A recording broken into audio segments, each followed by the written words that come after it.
Hello class 11. So in the last class of your chemistry we were studying the chapter 2, that is the structure of atom, and in the last class we were studying the topic that is Bohr's model of an atom. ठीक है, तो video को begin करने से पहले मैं आप सबसे रिक्वेस्ट करना चाहूँगा, so please subscribe my channel and also share my video as much as possible with your friends, and also like my video, and if you are liking the video, the way of my teaching, you can also comment in my comment section so that I can improve myself furthermore if you find any default or any कोई कमी अगर आपको महसूस होती है तो ठीक है। Now Bohr's model of atom में हमने ये स्टडी किया था कि बोहर्स ने अपने 3 पॉस्टुलेट्स दिए थे, जिसमें पहला पॉस्टुलेट था कि उसका ये कहना था कि इलेक्ट्रॉन जो है ना एक ऑर्बिट में क्या करता है, रिवॉल्व करता रहता है, जिसको हम एनर्जी लेवल कहते हैं, जहाँ उसकी एनर्जी कभी भी लूज नहीं होती है, वहाँ पे वो क्या है, स्टेबल है। पहला उसने ये कहा। दूसरा उसने ये कहा कि angular momentum of an electron in an given orbit is equal to mvr is equal to nh/2π, यानी उसके बराबर एंगुलर मोमेंटम होता है। अगर एंगुलर मोमेंटम जो होगा अगर उससे ज़्यादा हुआ तो वो उस ऑर्बिट में क्या करेगा, बिलोंग नहीं करेगा, यानी उसकी उस ऑर्बिट के हिसाब से उसके पास उतना एंगुलर मोमेंटम होना चाहिए जो कि इंटीग्रल मल्टीपल ऑफ h/2π होता है। और फिर लास्ट में उसने कहा था कि जो एनर्जी इलेक्ट्रॉन क्या करता है, कभी भी कोई अगर एनर्जी गेन करता है तो वो एक एनर्जी लेवल से दूसरे एनर्जी लेवल में जंप कर जाता है, और जब उसको दूसरे एनर्जी लेवल से अपने इनिशियल एनर्जी लेवल में आना होता है तो वो एनर्जी क्या करता है, रिलीज करता है in the form of radiations. तो ये थे बोहर्स के 3 पॉस्टुलेट्स। अब बोहर्स ने इन 3 पॉस्टुलेट्स की हेल्प से उसे क्या किया था, रेडियस ऑफ एटम निकालने की कोशिश की। साथ ही साथ किसी भी इलेक्ट्रॉन की कितनी एनर्जी होती है उस ऑर्बिट में उसने भी उसको कैलकुलेट किया था। लेकिन एक चीज़ याद रखिएगा कि बोहर्स का जो मॉडल था वो केवल सिंगल इलेक्ट्रॉन एंड एटम्स के ऊपर ही एप्लीकेबल था। सिंगल इलेक्ट्रॉन्स के जैसे मैंने आपको बताया था कि जैसे हाइड्रोजन हो गया, हाइड्रोजन के पास कितने इलेक्ट्रॉन, 1।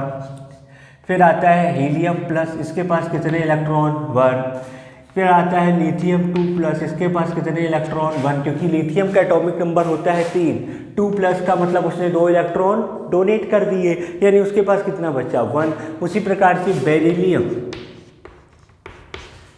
3+, यानी बेरिलियम के पास इलेक्ट्रॉन होते हैं 4, उसने 3 इलेक्ट्रॉन दे दिए तो बचे कितने, 1। यानी ये केवल सिंगल इलेक्ट्रॉन एलिमेंट्स के ऊपर ही एप्लीकेबल था, उसने इसी के लिए निकाला। अब इसमें एक चीज और पढ़ लीजिएगा, iso electronic species. Iso electronic species ऐसे कंपाउंड या ऐसे एटम जिनके पास नंबर ऑफ इलेक्ट्रॉन सेम है। जैसे आप देख सकते हैं इसके पास भी number of electron 1, number of electron 1, number of electron 1 and number of electron 1। ऐसे स्पीसीज को हम क्या बोल देते हैं, आइसो इलेक्ट्रॉनिक स्पीसीज, यानी सेम नंबर ऑफ इलेक्ट्रॉन होने चाहिए, सेम नंबर ऑफ इलेक्ट्रॉन। और देख सकते हैं जैसे CO कार्बन मोनोऑक्साइड और N2, एक नाइट्रोजन के पास 7 इलेक्ट्रॉन, तो 2 नाइट्रोजन के पास 40, कार्बन के पास 6 इलेक्ट्रॉन, ऑक्सीजन के पास 8, कितने हो गए, 40। तो ये क्या हो गए, आइसो इलेक्ट्रॉनिक स्पीसीज। ठीक है, इसके साथ साथ आप और भी देख सकते हैं जैसे Cn-, कार्बन के पास कितने इलेक्ट्रॉन, 6, नाइट्रोजन के पास 7 यानी 13, और 1 माइनस चार्ज यानी उसके पास 1 इलेक्ट्रॉन एक्स्ट्रा है, यानी इसके पास भी कितने इलेक्ट्रॉन, 14। तो ऐसे स्पीसीज को हम क्या बोल देते हैं, आइसो इलेक्ट्रॉनिक स्पीसीज। अब चलिए बढ़ते हैं कि रेडियस ऑफ एन एटम कैसे कैलकुलेट किया उसने। ठीक है, डेरिवेशन थोड़ा ध्यान से देखिएगा क्योंकि बहुत इंपॉर्टेंट है। ठीक है, बोहर्स रेडियस जिसको हम बोलते हैं या रेडियस ऑफ एन एटम, आप बोहर्स रेडियस लिख सकते हैं।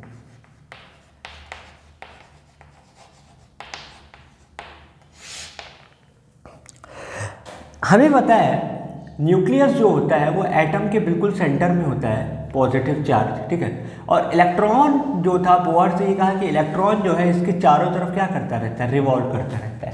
ठीक है, अब जब कभी भी कोई इलेक्ट्रॉन यानी एक नेगेटिव चार्ज एक पॉजिटिव चार्ज के चारों तरफ घूम रहा होता है तो उधर 2 टाइप के फोर्सेस लगते हैं।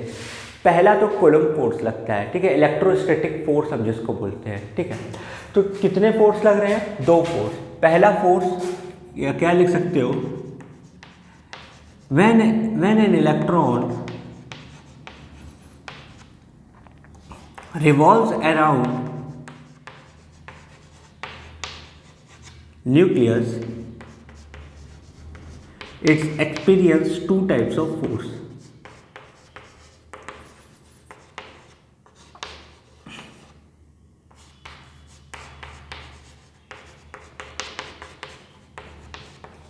पहला है इलेक्ट्रोस्टैटिक फोर्स।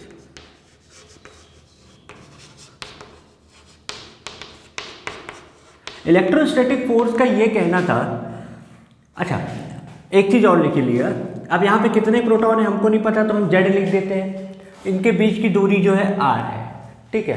हाँ, प्रोटॉन का और इलेक्ट्रॉन का चार्ज तो एक ही समान होता है, 1.6 × 10⁻⁻⁻⁻। इलेक्ट्रोस्टैटिक फोर्स का कहना था कि जब दो चार्ज बॉडी एक दूसरे से आर डिस्टेंस पे मौजूद हों, ठीक है, जिसका चार्ज इसका Q1 है और इसका चार्ज यदि Q2 है, उस दौरान जो फोर्स रहता है वो डायरेक्टली प्रोपोर्शनल होता है दोनों चार्ज के मल्टीप्लिकेशन के, और इन्वर्सली प्रोपोर्शनल होता है उन दोनों की रेडियस, उन दोनों के बीच की जो डिस्टेंस है उसके स्क्वायर के। मैथमेटिक्स का रूल क्या बोलता है, प्रोपोर्शनलिटी साइन हटाना है तो कोई कांस्टेंट लगाना है, वो कांस्टेंट था K, वो कांस्टेंट था K, तो यानी is equal to K Q1 Q2 upon R square, जहाँ K की जो वैल्यू है वो है 1/4πε0, ठीक है। इसको हम परमिटिविटी बोलते हैं, ये आप लोग 12th क्लास में और अच्छे से पढ़ेंगे, परमिटिविटी हम इसको बोलते हैं, जिसकी जिस यहाँ पे K की जो वैल्यू है वह है 8.99 × 10⁻⁹, 8.99 × 10⁻⁹ न्यूटन मीटर स्क्वायर पर कूलम्ब स्क्वायर, इसके बराबर होती है, ठीक है। ये K की वैल्यू है, ठीक है। तो ये तो मैंने सिर्फ समझाने के लिए बताया है। तो इलेक्ट्रोस्टैटिक फोर्स के अकॉर्डिंग इस यहाँ पे कितना फोर्स लगेगा, F1 is equal to K, यहाँ पे कितने Z इलेक्ट्रॉन्स, ZE, और यहाँ पे एक electron E upon R square. मैंने E क्यों लिया यहाँ पे, इसलिए क्योंकि प्रोटॉन हो चाहे न्यूट्रॉन इलेक्ट्रॉन हो चाहे प्रोटॉन हो, दोनों का चार्ज क्या होता है, सेम, ठीक। ये इक्वेशन 1। अब मुझे नहीं पता था ना कि यहाँ कितने प्रोटॉन है, इसलिए मैंने Z प्रोटॉन्स ले लिए, इसलिए ZE, और यहाँ पे एक इलेक्ट्रॉन की बात चल रही तो E, ठीक।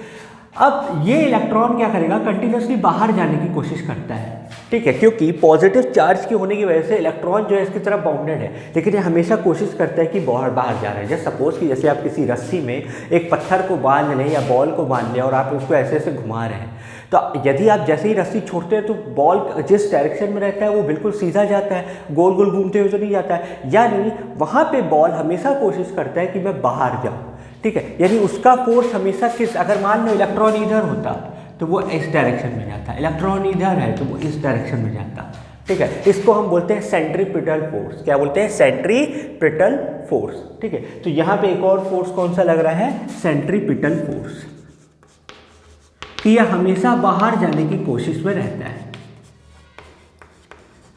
F2 इज इक्वल टू, ये होता है mv²/Rn, ये इसके बराबर होता है, ठीक है।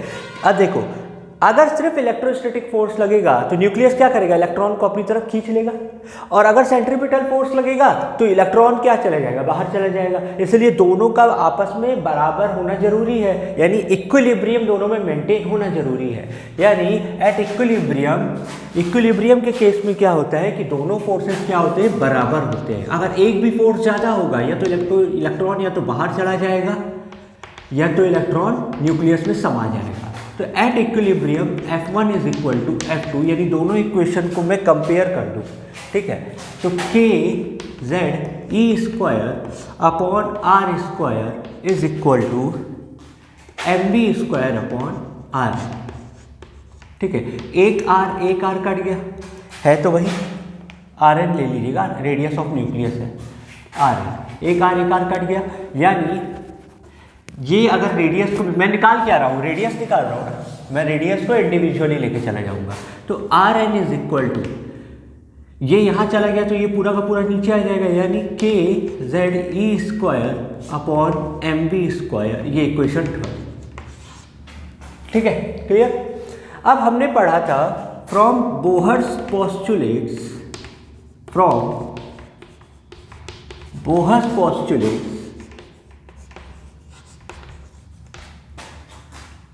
M B are N is equal to N H upon 2 pi.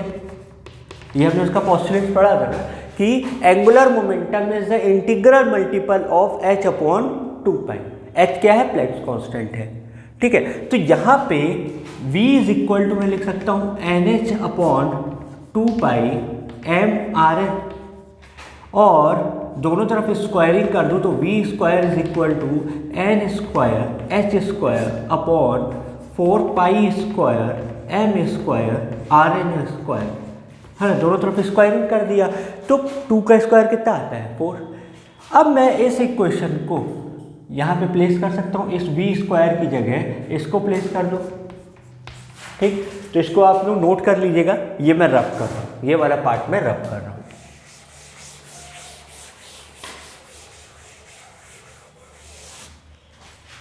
So from equation 3 and 4, from equation 3 and equation 4, ठीक है, आप जब इक्वेशन 3 में इक्वेशन 4 पे वैल्यू रख देंगे बी स्क्वायर की, so R N is equal to K Z E square upon M into, ठीक है। अब वी स्क्वायर की जगह क्या रख दोगे? ये रखोगे, तो N square H square denominator में आ जाएगा और ये बाकी का पूरा कहाँ चला जाएगा? न्यूमरेटर में, यानी एन स्क्वायर एच स्क्वायर, और ये जो है ये ऊपर चला जाएगा, यानी 4 pi square M square R N square. ठीक है, सो और कुछ कैंसिल आउट नहीं होगा। हाँ, एक m और एक m कैंसिल हो जाएगा, उसी प्रकार एक आर एन और एक आर एन भी कैंसिल हो जाएगा। अब मुझे निकालना क्या है? R N. So R N is equal to radius, ये ऊपर चला जाएगा और ये जो बाकी का पूरा है ये कहाँ चला जाएगा? नीचे चला जाएगा।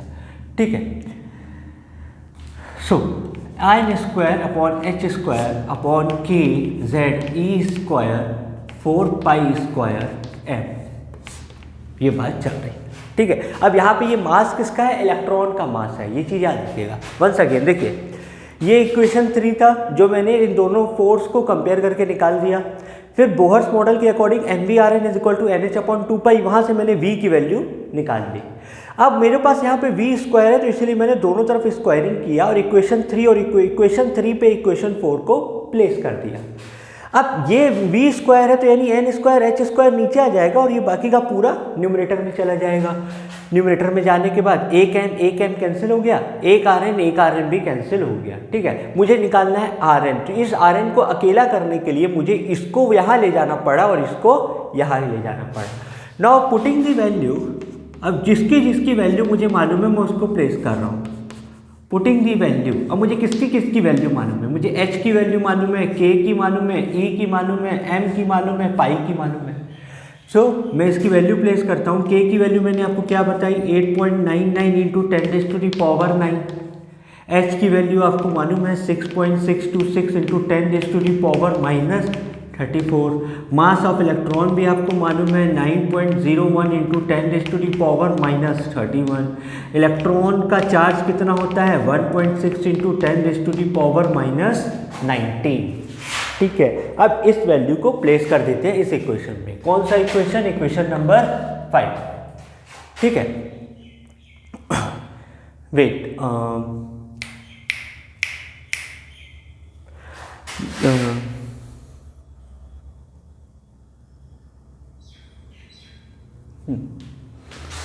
अच्छा,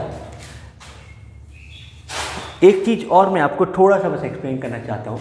ये वाला जो इक्वेशन लिखा है, ये वाला, ठीक है, इसमें से एक चीज और जान लीजिएगा।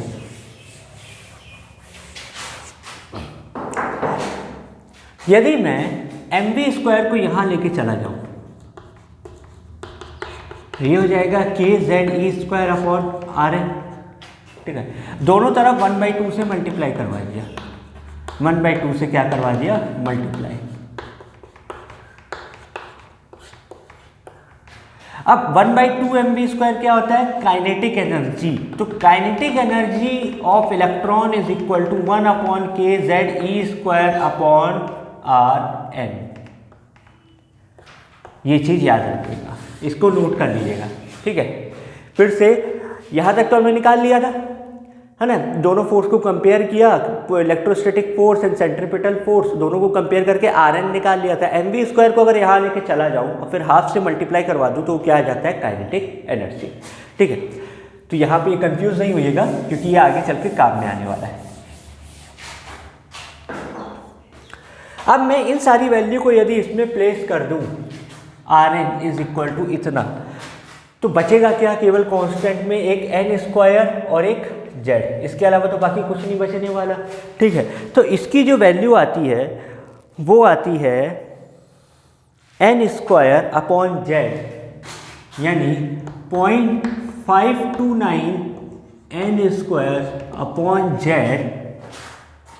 पिको नहीं नैनोमीटर आर्मस्ट्रॉन्ग वेट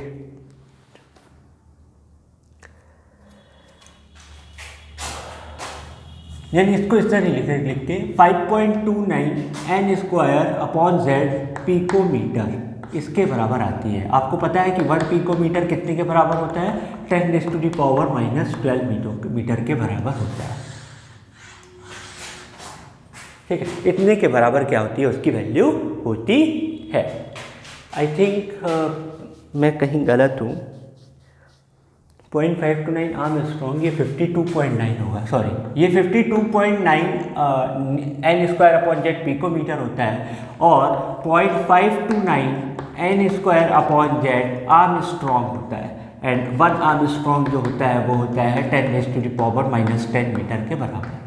अगर यही मैं फॉर हाइड्रोजन एटम के लिए कैलकुलेट करना चाहूँ, हाइड्रोजन एटम, ठीक है।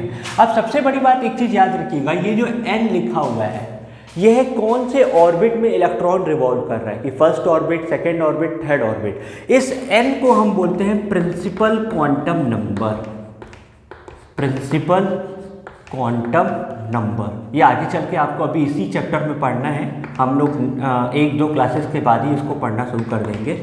ठीक है, प्रिंसिपल क्वांटम नंबर जो कि मोस्ट इंपॉर्टेंट है। ठीक है, यानी प्रिंसिपल क्वांटम नंबर की खोज किसने की थी, बोहर्स ने। नील्स बोहर्स ने प्रिंसिपल क्वांटम नंबर को डिफाइन किया था कि वो जिस ऑर्बिट में इलेक्ट्रॉन रिवॉल्व कर रहा है उसको हम क्या बोलेंगे, प्रिंसिपल क्वांटम नंबर। ठीक है, अब अगर मैं हाइड्रोजन के लिए, फॉर हाइड्रोजन एटम हमें पता है कि नंबर ऑफ प्रोटॉन्स कितने होते हैं, 1, एंड केवल एक ही तो वहाँ ऑर्बिट होता है, यानी n की वैल्यू भी क्या हो जाएगी, 1। यानी जब मैं Rn की जगह 52.9 इंटू n की जगह 1 और z की जगह 1 रखता हूँ तो ये आता है 52.9 पिकोमीटर, और अगर यहीं पे भी रखता तो भी वही आता 0.529 आर्मस्ट्रॉन्ग। इसको हम बोलते हैं बोहर्स रेडियस, A0 से हम डिनोट करते हैं, जिसको हम क्या बोल देते हैं, बोहर्स रेडियस। ये क्या कहलाता है, बोहर्स रेडियस। ये चीज़ याद रखिएगा।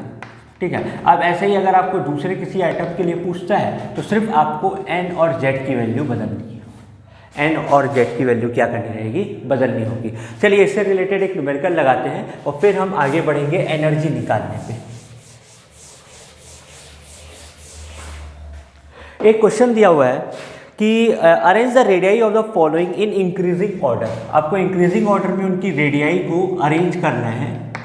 ठीक, इसमें पहला दिया हुआ है helium plus in second orbit, helium plus in second orbit, यानी n की वैल्यू क्या है, 2, और हीलियम का atomic mass, number of protons आपको भी मालूम है कितने होते हैं, 2, है ना। नंबर ऑफ प्रोटॉन्स भी कितने होते हैं, 2। तो हमें पता है Rn इज इक्वल टू है 0.529 n square upon z Armstrong. ठीक, या इसको आप ए नॉट भी ले सकते हो, क्योंकि 0.529 आर्मस्ट्रॉन्ग किसके बराबर है, बोहर्स रेडियस ए नॉट के बराबर है, यानी A naught N square upon Z. तो ए नॉट तो बदलने नहीं वाला है, वो कांस्टेंट रहेगा। अब एन की जगह 2 रख दीजिए और जेड की जगह 2, तो A not into 2 square upon 2, ठीक है, यानी ये आ जाता है 2a नॉट, ठीक है। सेकेंड में दिया हुआ है lithium 2+ in third orbit, lithium 2+ in third orbit, यानी n की वैल्यू यहाँ 3 हो गई और z की वैल्यू हमें मालूम है 3 है, क्योंकि इसके पास नंबर ऑफ प्रोटॉन्स कितने होते हैं, 3। तो Rn is equal to a not into n की जगह 3 का स्क्वायर और z की जगह 3, तो ये आ जाएगा 1 3 कैंसिल, 3a नॉट।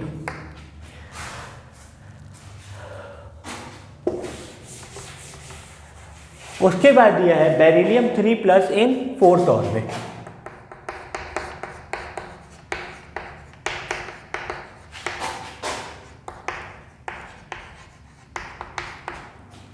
यानी Rn is equal to a not into n की वैल्यू कितनी है 4, क्योंकि फोर्थ ऑर्बिट में है, और इसके बाद नंबर ऑफ प्रोटॉन्स भी कितने होते हैं 4, यानी 4 स्क्वायर अपॉन 4, यानी Rn is equal to 4a not. यानी सबसे ज़्यादा रेडियाई किसकी है, बेरिलियम की, सबसे फिर इसके बाद इसकी और सबसे कम इसकी, यानी इंक्रीजिंग ऑर्डर में अगर आप अरेंज करें तो He plus is less than Li2 plus is less than beryllium 3 plus, ये आपको याद रखना है, ठीक है। n की वैल्यू ऑफ ऑर्बिट से डिनोट करोगे एंड z की वैल्यू कि किस एटम के बारे में बात हो रही है। अब हमें निकालना है किसी भी इलेक्ट्रॉन की एनर्जी कितनी होती है।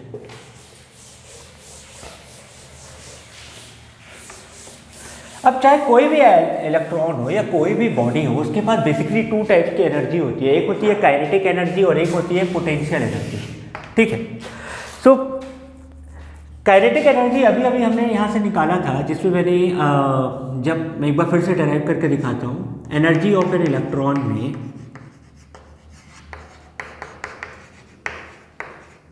ठीक है, एनर्जी ऑफ एन इलेक्ट्रॉन, ठीक है।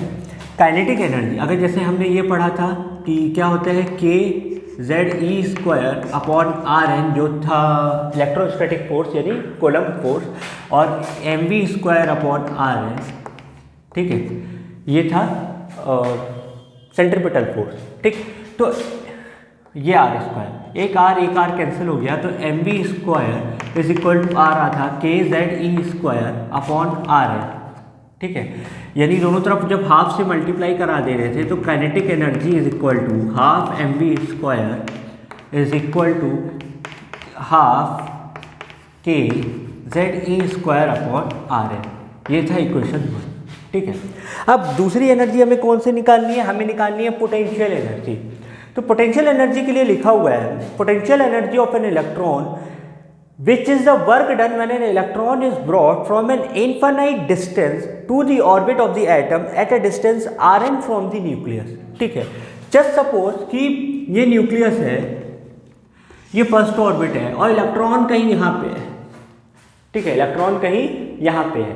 अब इलेक्ट्रॉन क्या करना चाहता है, वो फ्री रहना चाहता है, लेकिन आप उसको यहाँ से यहाँ लेके आ रहे हो, infinite distance, when an electron is brought from an infinite distance, यानी आप अगेंस्ट काम कर रहे हो, या एक सिंपल से आप ये लैंग्वेज में कह सकते हो कि जस्ट सपोज इलेक्ट्रॉन यहाँ पे है और आप इलेक्ट्रॉन को यहाँ लेके जा रहे हो। अब न्यूक्लियस क्या कर रहा है, न्यूक्लियस इलेक्ट्रॉन को अपने पास खींच रहा है, वो उसको खींचना चाहता है, लेकिन आप न्यूक्लियस के अगेंस्ट काम कर रहे हो ना, आप न्यूक्लियस के अगेंस्ट काम कर रहे हो, और जब किसी के अगेंस्ट आप काम करते हो तो नेगेटिविटी आती है। जैसे सपोज कि आपने किसी को कह दिया कि यार तू ये वाला काम करना, और उसने अगर वो वाला काम नहीं किया तो आपको गुस्सा आता है, आपको नेगेटिविटी आती है उधर, है ना, कि यार इसने मेरा कहना माना ही नहीं। उसी प्रकार से न्यूक्लियस क्या कर रहा है, इलेक्ट्रॉन को खींच रहा है, और हम इलेक्ट्रॉन को क्या कर रहे हैं, बाहर लेके जा रहे हैं, यानी उसके अगेंस्ट में काम कर रहे हैं। या इलेक्ट्रॉन क्या चाहता है, मैं बाहर रहना चाहता हूँ, मेरे को फ्रीडम चाहिए, ठीक है, और आप उसको ज़बरदस्ती घसीट के लेके आ रहे हो न्यूक्लियस के पास, यानी आप इलेक्ट्रॉन्स के अगेंस्ट काम कर रहे हो, यानी यहाँ पे दोनों केस में पोटेंशियल एनर्जी क्या होगी, नेगेटिव होगी। ठीक है, क्योंकि वहाँ पे नेगेटिविटी आ जाती है कि जब आप किसी के अगेंस्ट काम करते हो। ठीक है, तो पोटेंशियल एनर्जी जो होता है वो भी इसी इलेक्ट्रोस्टैटिक फोर्स के बराबर होता है।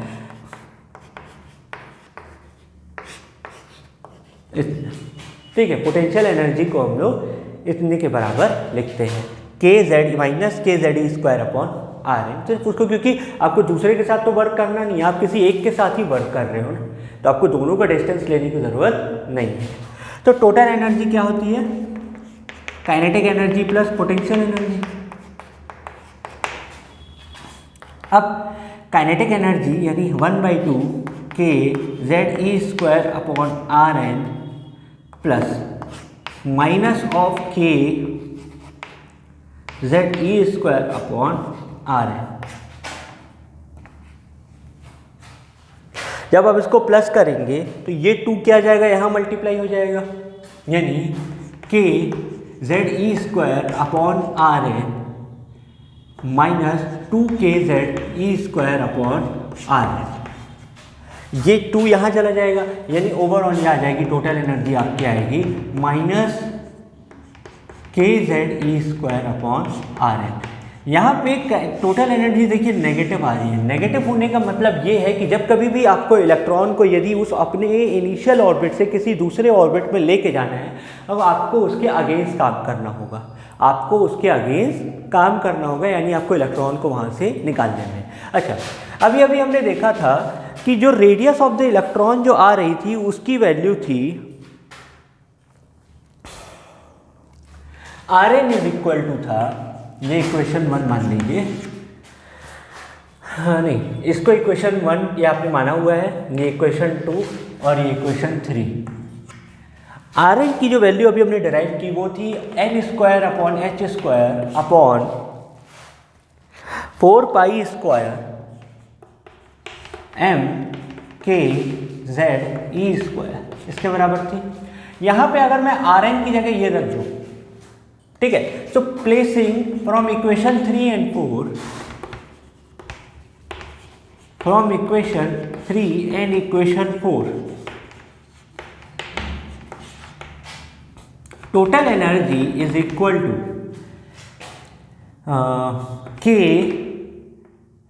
z e square into upon, अगर मैं आर एन की वैल्यू यहाँ रखूंगा तो ये जो न्यूमरेटर में, ये डिनोमिनेटर में हो जाएगा, और जो डिनोमिनेटर में है वो न्यूमरेटर में चला जाएगा, यानी एन स्क्वायर एच स्क्वायर, और ये हो जाएगा 4 pi square M K Z E square.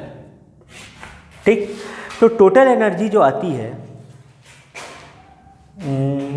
वे, अच्छा एक चीज और, यहाँ डिनोमिनेटर में 2 भी है ना, अच्छा ये टोटल 2 आर एन है, तो ये भी 2 आर एन और ये भी 2, एक टू कैंसिल, तो ये हो जाता है के जेड स्क्वायर, ये जेड और ये जेड स्क्वायर, ये ई स्क्वायर और E square E raise to the power 4 pi square M K upon N square H square, ये आता है टोटल एनर्जी। अब इसमें से देखिएगा हमें के मालूम है, अच्छा के 2 बार है, सॉरी, तो आप के स्क्वायर लिख दीजिए। हमें के की वैल्यू मालूम है 8.99 इंटू 10⁻⁹। जेड की वैल्यू आपको नहीं मालूम है, ई की वैल्यू मालूम है, पाई की वैल्यू मालूम है, एम की वैल्यू मालूम है, एच की भी मालूम है, यानी जब आप सारी वैल्यू उठा के इसमें प्लेस कर देते हैं तो जो टोटल एनर्जी की वैल्यू आती है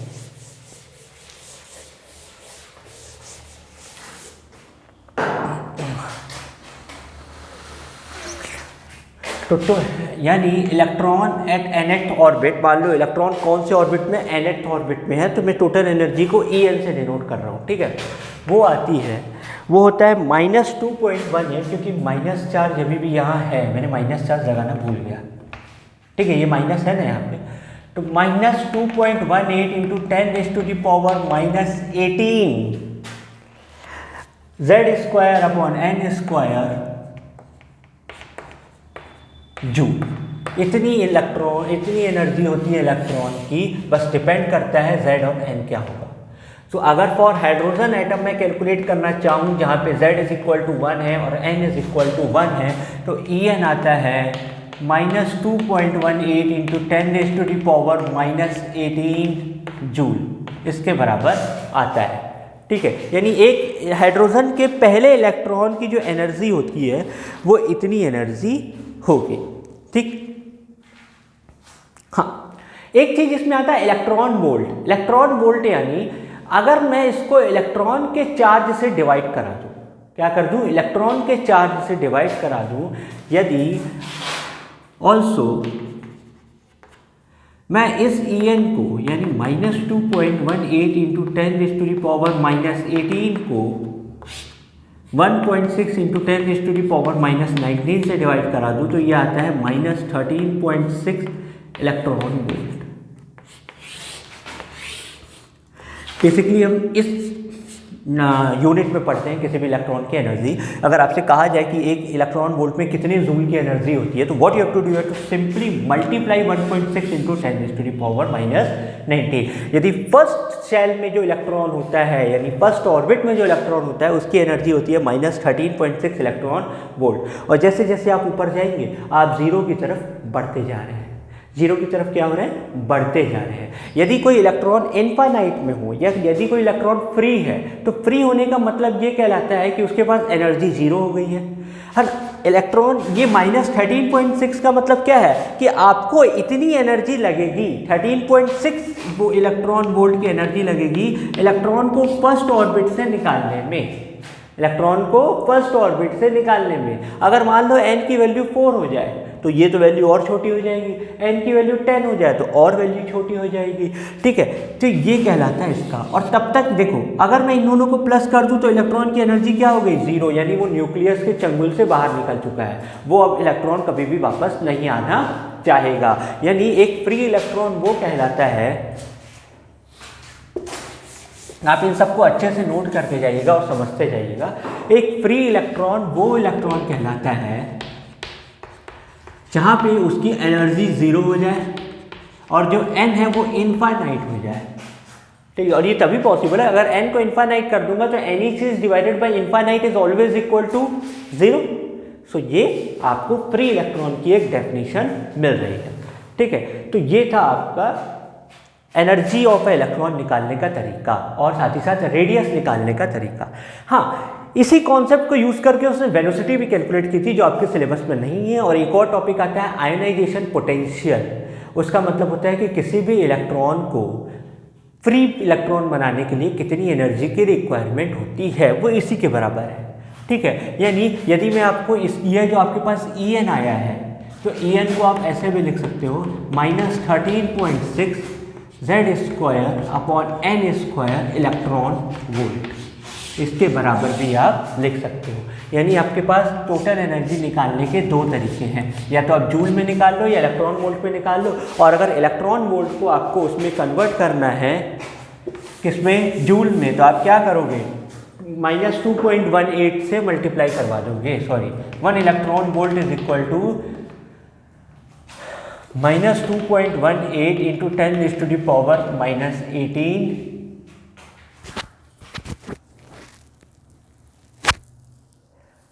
नहीं, आप इसको इतना नहीं लेंगे।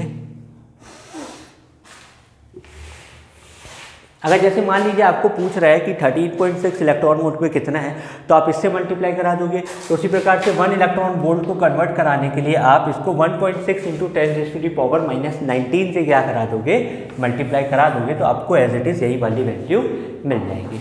ठीक है, अब इसके में एक क्वेश्चन में आते हैं, उसके बाद हम आगे बढ़ते हैं। क्वेश्चन है, how much energy is required to move an electron from ground state of the hydrogen atom to the first excited state.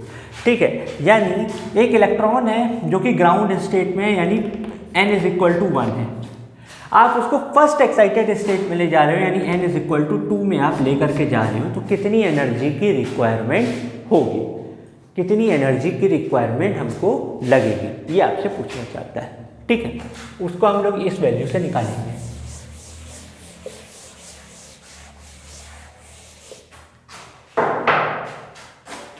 अच्छा, जब इलेक्ट्रॉन फर्स्ट ऑर्बिट में है ठीक है। तो उसके पास अच्छा कौन से एटम की बात हो रही है? हाइड्रोजन एटम की बात हो रही है। तो यानी Z की वैल्यू 1, ठीक है, for hydrogen atom Z is equal to 1, ठीक है। तो ये हो जाएगा 1 का स्क्वायर अपॉन 1 का स्क्वायर, क्योंकि फर्स्ट ऑर्बिट में है, इलेक्ट्रॉन वोल्ट यानी -13.6 इलेक्ट्रॉन वोल्ट। और जब सेकेंड ऑर्बिट में है तो -13.6 इंटू जेड की वैल्यू तो 1 ही रहने वाली है, वो तो कभी नहीं बदलने वाली। बदलने क्या वाला है? n की वैल्यू। तो n की वैल्यू यानी 2 का स्क्वायर इलेक्ट्रॉन वोल्ट, यानी -13.6 डिवाइडेड बाय 4, यानी ये आता है -3.4 इलेक्ट्रॉन वोल्ट, ठीक है। यानी अब सेकंड ऑर्बिट में इलेक्ट्रॉन की एनर्जी कितनी है? इतनी है।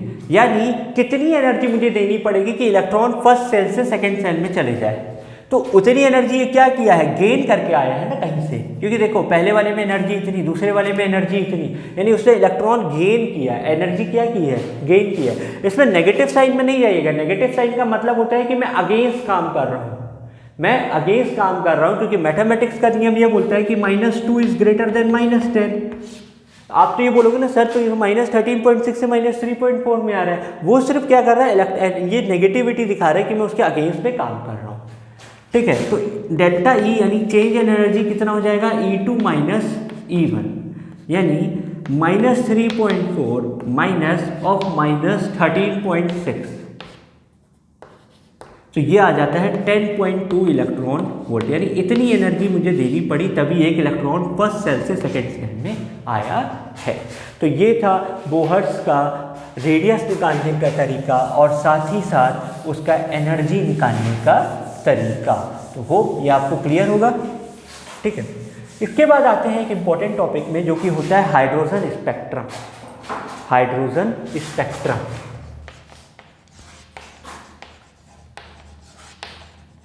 इंपॉर्टेंट टॉपिक है, ठीक है। अच्छा, हमने ये पढ़ा कि जब कभी भी कोई इलेक्ट्रॉन एनर्जी गेन करता है in the form of radiation, तो वो क्या करता है? एक एनर्जी लेवल से दूसरे एनर्जी लेवल में क्या करता है? जंप करके जाता है, ठीक है। लेकिन जब वो वापस आता है अपने एक्साइटेड स्टेट से ग्राउंड स्टेट में, जब वापस आता है तो वो क्या करता है? एनर्जी लूज करता है in the form of radiation. इतनी तो ठीक था। और वो हम किस फॉर्म में उसके रेडिएशन देखते हैं? स्पेक्ट्रम के फॉर्म में। जिसमें मैंने आपसे कहा था दो होते हैं, एक कंटिन्यूस और एक लाइन, और हमको बेसिकली लाइन स्पेक्ट्रम देखने को मिलते हैं, यानी हर रेस के बीच में डार्क स्पेसेस बने हुए हैं, ठीक है। तो अब अगर इलेक्ट्रॉन सेकंड सेल से फर्स्ट सेल में आ रहा है तो दूसरी एनर्जी होगी, है ना। थर्ड से फर्स्ट में आ रहा है तो दूसरा एनर्जी होगा, फोर्थ से फर्स्ट में आ रहा है तो दूसरे रेडिएशन से एमिट आउट करेगा, ठीक है। तो जब इसके बारे में उन्होंने स्टडी किया, ठीक है, और उन्होंने क्या किया? एक हाइड्रोजन गैस, एक ट्यूब में हाइड्रोजन गैस भरवा दिया और उधर उन्होंने ऐसे ही एक्सपेरिमेंट्स करने लगे, हाईली डिस्चार्ज उसमें करवाने लगे इलेक्ट्रिक फील्ड, मैग्नेटिक फील्ड के प्रेजेंस में। और जब उन्होंने उसमें तरह तरह के रेडिएशंस पाना शुरू किया तो उसको बोलते हैं हाइड्रोजन स्पेक्ट्रम, ठीक है। फिर से जब उन्होंने एक डिस्चार्ज ट्यूब में हाइड्रोजन गैस को फिल करा दिया और उधर उन्होंने ये एक्सपेरिमेंट करना शुरू किया, यानी हाईली वहाँ डिस्चार्ज करवाना शुरू किया, एनर्जी देना शुरू किया, और उधर जब उन्होंने पाया कि तरह तरह के हमको रेडिएशंस मिल रहे हैं, तो उन्होंने पाया कि ये होता है कि इलेक्ट्रॉन जब एक एनर्जी लेवल से दूसरे एनर्जी लेवल में जाता है, ठीक है। जस्ट सपोज कि एनर्जी लेवल ऐसा है,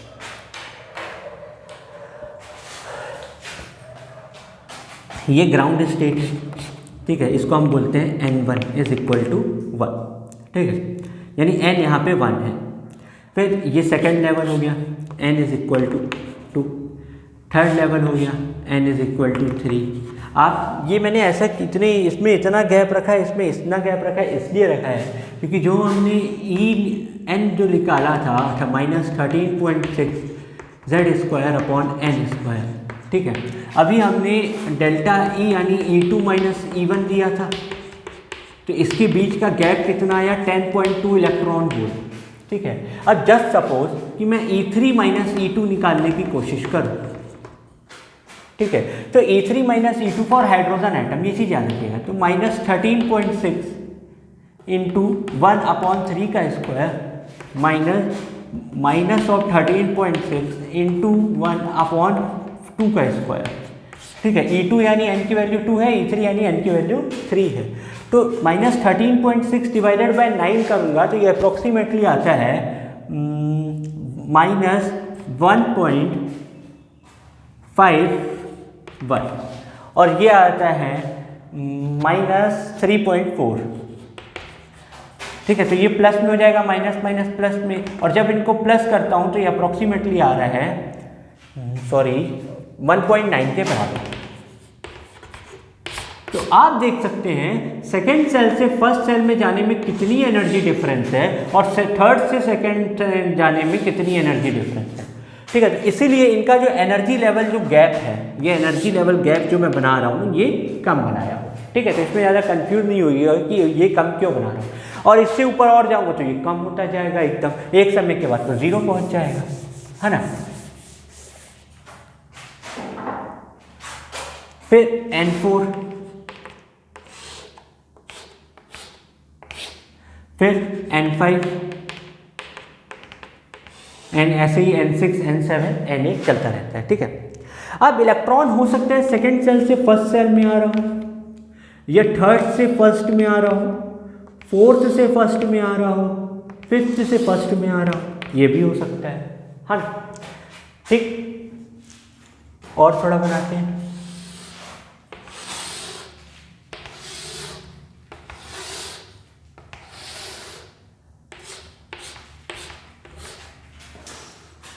ऐसा भी हो सकता है कि इलेक्ट्रॉन थर्ड से सेकंड में आ रहा हो, फोर्थ से सेकंड शेल में आ रहा हो या ऑर्बिट में आ रहा हो, फिफ्थ से सेकंड ऑर्बिट में आ रहा हो। एक और बना लेते हैं, n = 6।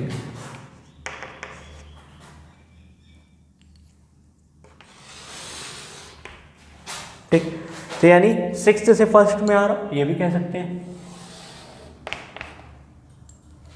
सिक्स्थ से सेकंड में आ रहा हूँ, ये भी कह सकते हैं। या फोर्थ से थर्ड में आ रहा हूँ, फिफ्थ से थर्ड में आ रहा हूँ, सिक्स्थ से थर्ड में आ रहा हूँ। ऐसा भी तो हो सकता है कि ज़रूरी थोड़ी कि सब फर्स्ट में ही है, ये ज़रूरी थोड़ी है सब सेकंड में ही है। ठीक है, फिर से अब हो सकता है कि फिफ्थ से फोर्थ में आ रहा हो या सिक्स्थ से फोर्थ में आ रहा हो, या ऐसा भी हो सकता है। अच्छा, और भी तो होंगे ना, n = 7, 8, यानी और भी इनकी लाइन आती जा रही है। मैं तो सिर्फ 6 तक एज्यूम करके रखा हुआ हूँ, तो ये तो अब इन्फानाइट तक जा रहा है, हमको भी नहीं पता है। या हो सकता है ऐसे आ रहा हो। ठीक है, तो यहाँ पे अलग अलग क्या कर रहे हैं कि जितने फ्रीक्वेंसी की लाइट कोई भी इलेक्ट्रॉन एब्जॉर्व कर रहा है, फ्रीक्वेंसी यानी E = hν, हमने पढ़ा हुआ था कि इतने क्या होती है, किसी भी लाइट की एनर्जी E = hν के बराबर होती है। अगर इलेक्ट्रॉन ने बहुत ज़्यादा E = hν गेन किया तो सीधे फर्स्ट से सिक्स्थ में भी जा सकता है, या फर्स्ट से फोर्थ में भी जा सकता है, या सेकेंड, अब जरूरी थोड़ी एक ही ऑर्बिट होगा, और भी होगा। या मान लो जब सेकेंड पहुंचा तो फिर सेकेंड से जा रहा है।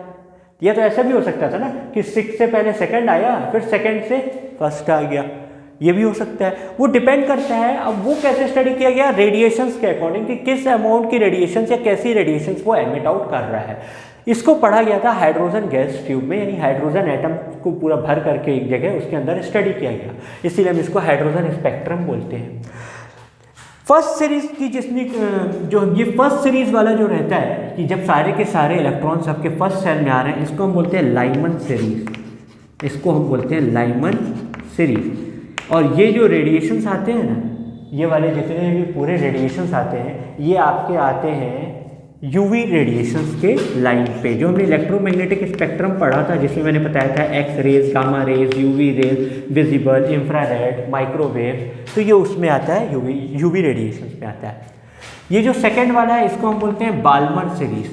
सबसे पहले इसी सीरीज की खोज हुई थी, बाद में लाइमन की हुई थी। और ये जो बाल्मर सीरीज के रेडिएशंस होते हैं ना, ये विजिबल इन नेचर होते हैं। ये कैसे होते हैं? विजिबल।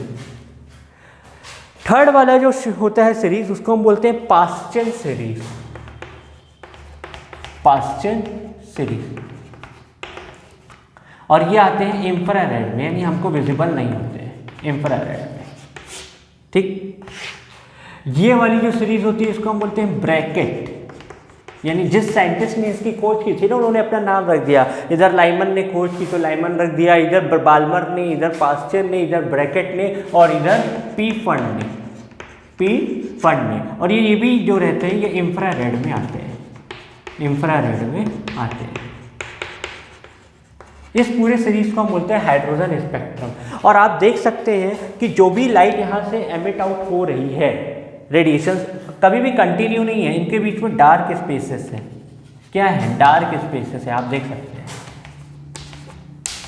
ठीक है, ये क्या बताते हैं? डार्क स्पेसेस होने का फंडा बनाते हैं। अब एक बार फिर से, हो सकता है कि इलेक्ट्रॉन फर्स्ट सेल से सेकंड में जाए, सेकंड से थर्ड, थर्ड से फोर्थ, ये किसी में भी जा सकता है। ठीक है, वो उसके ऊपर डिपेंड नहीं कर रहा है। लेकिन जब वहाँ से इलेक्ट्रॉन अपने इनिशियल स्टेट में वापस आ रहा है ग्राउंड स्टेट में, तो वो एनर्जी किस फॉर्म में एमिट आउट कर रहा है? रेडिएशन के फॉर्म में। अब वो तो हो सकता है कि 6 से फर्स्ट में आए, 5 से फर्स्ट में आए, 4 से फर्स्ट, थर्ड से फर्स्ट, सेकंड से फर्स्ट, या 6 से सेकंड में आ जाए, या 6 से थर्ड में आ जाए, या 6 से फोर्थ में, या 6 से फिफ्थ में। इस पूरी सीरीज को हम बोलते हैं हाइड्रोजन स्पेक्ट्रम, और जहाँ पे अलग अलग सीरीज का नाम रहता है। कैसे? अब हमको ये कैलकुलेट करना रहता है कि कैसे पता चलेगा कि कौन सी रेडिएशन निकल रही है, या उस रेडिएशन की वेवलेंथ क्या है, या उस रेडिएशन की फ्रीक्वेंसी क्या है, तो हमें उसको कैलकुलेट करना है।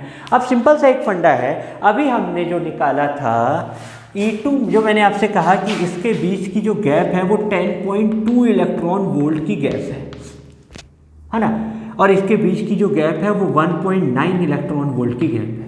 यानी इलेक्ट्रॉन जो है इतनी एनर्जी गेन करके फर्स्ट सेल से सेकंड सेल में गया, अब वो यही एनर्जी की रेडिएशंस को क्या करेगा?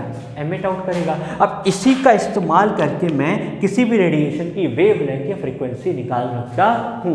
अगर इलेक्ट्रॉन मान लो फर्स्ट से सीधे 6th में चला गया, ठीक है, तो मैंने वही जो एग्जांपल दिया था -13.6 Z²/n², एक में n की जगह 6 लूँगा, एक में n की जगह 1 लूँगा। कितना एनर्जी का डिफरेंस आया उसको मैं निकाल करके उसकी रेडिएशंस की वैल्यू प्रिडिक्ट आउट कर लूँगा।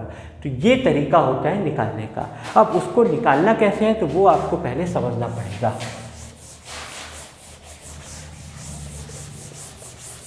हमने एनर्जी का जो फॉर्मूला लिखा था, एक फॉर्मूला अगर आपने ध्यान दिया होगा, अगर आपके पास लिखा हो, तो energy of electron in nth orbit is equal to -2 π² m Z² e⁻⁴ k² upon n² के बराबर होता है। ठीक है, अब मान लो इलेक्ट्रॉन फर्स्ट ऑर्बिट से सेकंड ऑर्बिट में जा रहा है, तो फर्स्ट ऑर्बिट में मैंने लिख दिया m Z² e⁻⁴ k² upon n1² upon h²। Similarly second orbit में इसकी एनर्जी कितनी हो जाएगी? -2 π² m Z² e⁻⁴ k² upon n2² upon h²। ठीक है, अब एनर्जी गैप जो डेल्टा E है जो आएगा वो En2 - En1 होगा, है ना। Final state minus initial state, यानी अगर इन दोनों को माइनस करूं तो आप देख सकते हैं -2 π² m Z² e⁻⁴ k² upon h² दोनों में क्या है? कॉमन है, तो मैंने माइनस कॉमन ले लिया। -2 π² m Z² e⁻⁴ k² upon h² common. Bracket के अंदर क्या बचा? 1 upon n2² minus 1 upon n1²। ठीक है, अब अगर मैं इसको अपोजिट लिख दूं, यानी n1 यहाँ लेके आ जाऊँ, n2 यहाँ लेके आ जाऊँ, तो ये माइनस यहाँ आ जाएगा और ये वाला माइनस और ये वाला माइनस मिल करके प्लस बन जाएगा। यानी इसको लिख सकता हूँ 2 π² m Z² e⁻⁴ k² upon h² 1 upon n1² minus 1 upon n2²। ये लिख सकता हूँ, कोई ऐतराज नहीं? अच्छा, ये तो हो गया आपका एक इक्वेशन। अब इतना बड़ा तो हमें लिखना नहीं है, हमें तो छोटा सा बनाना है। इतना बड़ा अगर हम एग्जाम में करेंगे तो हमारा तो पूरा टाइम इसी में एक न्यूमेरिकल में चला जाएगा। ठीक, अच्छा, हमने पढ़ा है E = होता है Sc/λ। ठीक है, यानी λ = Sc/E। ठीक, और 1/λ = E/hc, उल्टा लिख दिया। तो 1/λ क्या होता है? वेव नंबर, आपको पता है ना। वेव लेंथ का अपोजिट क्या होता है? Wave number. तो मैं यहाँ पे wave number is equal to delta E upon S C लिख सकता हूँ, है ना। Wave number is equal to delta E upon S C. Delta E मालूम है, अब बस वहाँ पे मेरे को डिनोमिनेटर में क्या करना है, एस सी मल्टीप्लाई करवा देना है, यानी 2 pi square M Z square E raise to the power 4 K square upon H square into H cube upon C 1 upon n1 square minus 1 upon n2 square. अच्छा, यहाँ पे z और n1 n2 को छोड़ के बाकी सबकी वैल्यू आपको मालूम है। जब हम सबकी वैल्यू प्लेस कर देते हैं, ठीक है, तो वहाँ पे एक कांस्टेंट आता है और उस कांस्टेंट को हम बोलते हैं RH, यानी और इस z को छोड़ करके z square upon 1 upon n1 square minus 1 upon n2 square. ये RH जो है इसको हम बोलते हैं रिडबर्ग कांस्टेंट, इसको हम बोलते हैं रिडबर्ग कांस्टेंट।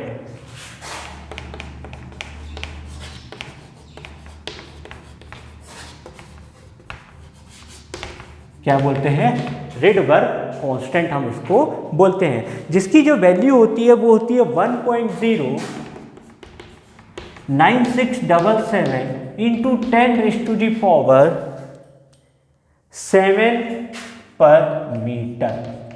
ठीक है, मैं इसको एक बार अच्छे से लिख देता हूं, यानी mu bar is equal to 1.09677 into 10 raise to the power 7 into Z square bracket 1 upon n1 square minus 1 upon n2 square. यानी जब कभी भी कोई इलेक्ट्रॉन एक एनर्जी लेवल से दूसरे एनर्जी लेवल में जंप कर रहा है और जब वो वापस आ रहा है तो उसका वेव नंबर या उसके वेव लेंथ निकालने के लिए आप कौन सा फॉर्मूला यूज़ करोगे, ये वाला फॉर्मूला आप यूज़ करेंगे। ठीक है, तो ये आपको अच्छे से मेमोराइज होना चाहिए, मोस्ट इम्पोर्टेंट। इससे रिलेटेड बहुत सारे न्यूमेरिकल्स आते हैं जो हम लोग नेक्स्ट क्लास में लगाएंगे। आज की क्लास के लिए इतना ही काफ़ी है। ठीक है, तो होप क्लास आप लोगों को अच्छे से ये समझ में आया होगा कि कैसे करना है, क्या है। ये 10 रेज़ टू दी पावर 7 है।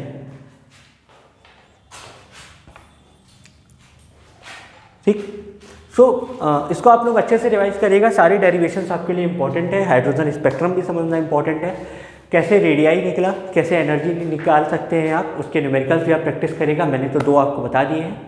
So if you like my the way of my teaching, so please like my video, share my video and also subscribe my channel. Thank you.